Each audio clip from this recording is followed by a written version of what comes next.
My debut novel, The Quiet, is now available to pre-order. There are links in the description and there'll be more info at the end.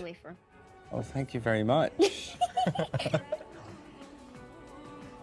One. Yes. So... Director Charlotte Wells has probably had to answer more questions about the ending of Aftersun than any other part of the film. Last night, time for a dance? I don't dance. Sophie. In one interview for the National Post, she said, "I do not know what possessed me to do it, but I pulled under pressure into the edit.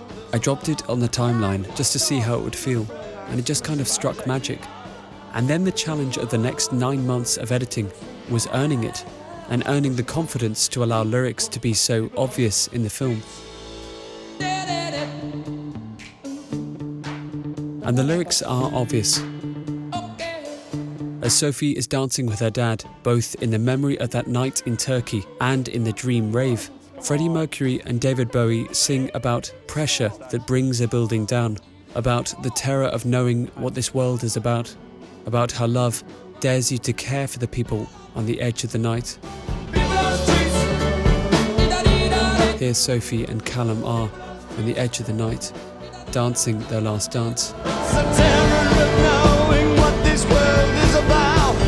And there's no hiding from the lyrics either, stripped of everything apart from the vocals, and now subtly underscored by Oliver Coates' haunting music. Wells is begging for us to listen to the words. She doesn't want us to miss them. Can we give ourselves one more chance? Why can't we give love that one more chance? Why can't we give love, give love, give love, give love, give love, give love? But this isn't the only time in the film where lyrics are so obviously paired with the story. A few scenes earlier, after Sophie has given her mortifying performance of R.E.M's Losing My Religion,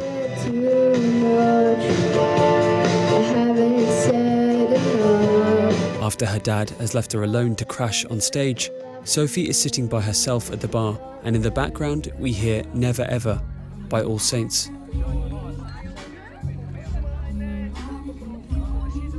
The words aren't as clear as with Under Pressure, but they're still there. A few questions that I need to know. How could you ever hurt me so? Never ever have I ever felt so low. You okay? Hanging out. It's completely understandable why people would want to talk to Wells about these two scenes, the karaoke and the last dance. They're two pillars in the story. Everything else seems to fall about them. But for me, what's more interesting than the songs or the lyrics themselves is the presentation. Holiday, we're supposed to be having fun. Sophie, I'm not doing it, okay? When Sophie sings Losing My Religion, everything is shown in excruciating detail. The way she starts off smiling, looking towards her dad for help. The notes she chooses to sing, some of them right, most of them wrong. The way she stares at the screen, shuffles on her feet, folds her arms.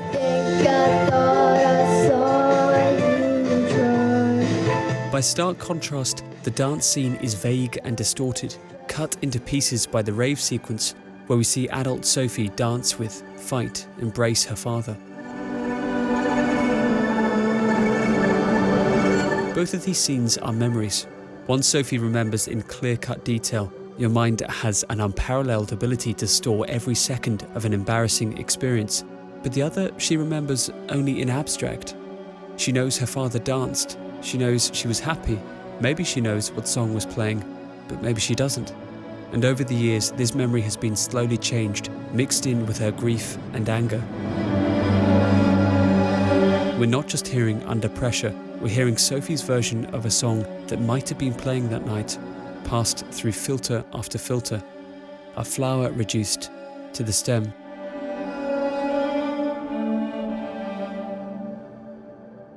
This is not the only piece of media to present music in a subjective way. Returnal is a game which some of you might have come across. It's a roguelike shooter released a few years back that follows the story of Celine, an astronaut who crash lands on an alien planet and who has to fight for her survival. Throughout the many runs you complete in the game, it's cripplingly hard. I died many times. You start to piece together fragments of her story. She's following a beacon, the White Shadow as she calls it. She has or had a son, and she keeps finding things from her life on the planet, her house.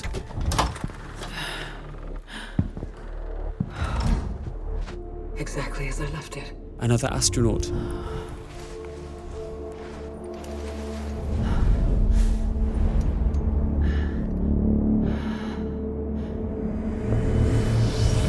A song that she knows too well. Well, more accurately, part of a song. A descending sequence of 4 notes which first appear as you enter Act 2 of the story. Just to warn you here, there will be major spoilers for Returnal. After you've seemingly beaten the final boss of the game, Nemesis, after you've left this hellscape of a planet and the never-ending cycle of death and rebirth, and then lived a whole life,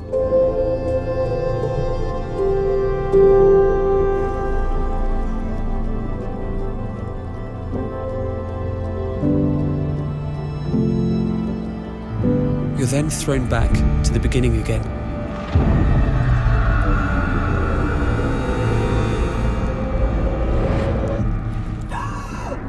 It's an awful moment. Your stomach sinks as you realise what's happening. No, I can't be here. I escaped. And then as you begin to explore again, you see that the world is the same, but different. And it sounds different too.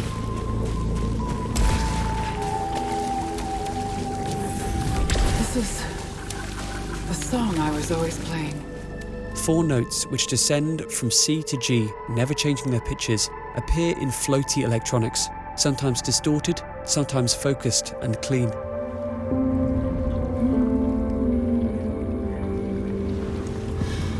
This melody, I remember that. The music takes advantage of the PlayStation's 3D audio technology. These notes are placed physically in the world, encouraging you to go through one passageway and not another. You're being led somewhere. Eventually you reach a decaying spire, like the remains of some ancient theatre or colosseum, and you ascend. As you do, the music gets louder. The descending notes fire out over and over again above the texture as the organ's chant grows and morphs.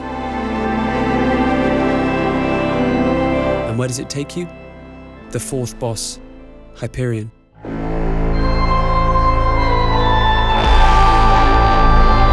As you fight them, they play the organ, like some supercharged version of the guitarist in Mad Max Fury Road, and again we keep hearing the descending notes.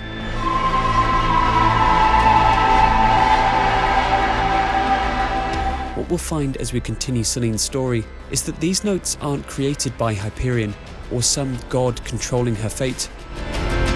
They're made by Celine. Finally. Silence. It was too much. In her real life, Celine was in an accident. She drove off a bridge into a river, her son Helios in the back seat. The song Don't Fear the Reaper by Blue Oyster Cult playing on the radio. With its repeated descending sequence of 4 notes.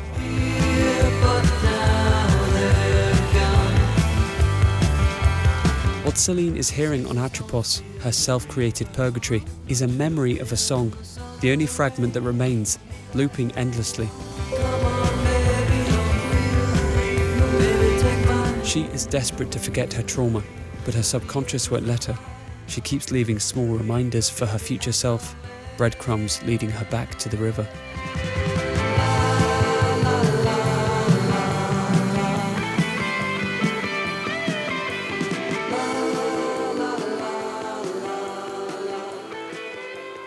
How happy is the blameless Vestal's lot?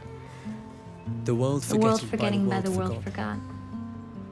Eternal sunshine of a spotless mind. Each prayer accepted, and each wish resigned. I want to be a great, big, huge elephant. Eternal sunshine of the spotless mind, like Returnal, is about the desire to disappear. But unlike Returnal, Joel is making an active choice to forget, undergoing a procedure to remove the memories of his girlfriend, Clem, from his mind. My name is Joel Barish, and I'm here to erase Clementine Krasinski. We see their relationship played in reverse, told through jumbled memories of their time together, starting at the ending and ending at the beginning. Similar to Aftersun, music plays an important part in the construction, or deconstruction in this case, of memories. In the title sequence, which appears 17 minutes into the film, we see Joel crying in his car, listening to a version of the Corgis' Everybody's Got to Learn Sometime. I need your loving,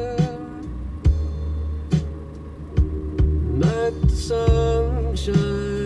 The song only really appears twice in the film, once in Joel's car and then once right at the end. Change your heart, But there's also a small fragment which is easy to miss. look around you. About halfway through his procedure, we enter a memory that Joel doesn't want to lose. Am I ugly? When I was a kid, I thought I was. Can't believe I'm crying already. As he begs to keep the memory Sometimes I think alive, people we hear a garbled rendition understand. of Everybody's Got to Learn Sometime. Please let me keep this memory. Just this one. I don't want to hold your hand. Come on.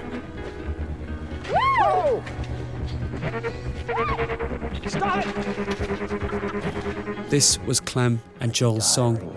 That's why he was listening to it when they broke up. That's why it's there at the end when they reunite. That's why it's there at his happiest moment. He's trying to hold on to this music, hoping that the memory will latch on in some way, will hitch a ride. I'm just exactly where I want to be. At the end of the film, both Clem and Joel get access to recordings of their past selves, talking about their relationship before the procedure. We've met, but you don't remember me. I worked for a company you hired to have part of your memory erased. I've since They don't remember recording the tapes, but equally, they don't refute that they made them. everyone's file back to them. My name is Clementine Krasinski. I'm here to erase Joel Barish. What is this? As Celine wanders around the wastelands of Atropos, she finds scout logs recorded in her own voice, describing things she never remembers doing, describing thoughts she never remembers having. Scout log. Atropos. Elapsed time 30 minutes since last crash. It takes her a while, but eventually she accepts that it was her that made those logs. Well, at least one version of herself. Returnal and Eternal Sunshine are about forgetting the past and seeing what's left. Aftersun is about trying to reconstruct it. But all these stories are about a thing that doesn't exist anymore. Our past selves. When a family member tells you about something you did when you were young, or when you look at an old photo of yourself, or think about a time at school, doesn't it feel like it was someone else who lived that life? To me it does. It doesn't feel like I experienced those things, just a version of me. I think we all leave a bit of ourselves in the past, along with the things we loved, the films we watched, the books we read, the people, the music. Okie dokie, that's okay. And so, in the end, all that might be left of a memory is a few notes of a melody or a fragment of a lyric. That doesn't sound like much, but it could be enough to bring you back to a past life, to the time you fell in love, or to the last time you danced with your dad. Bye-bye. Okay. Okay. Safe travels. Bye-bye. Give my love to your mom. I don't need a babysitter, you know.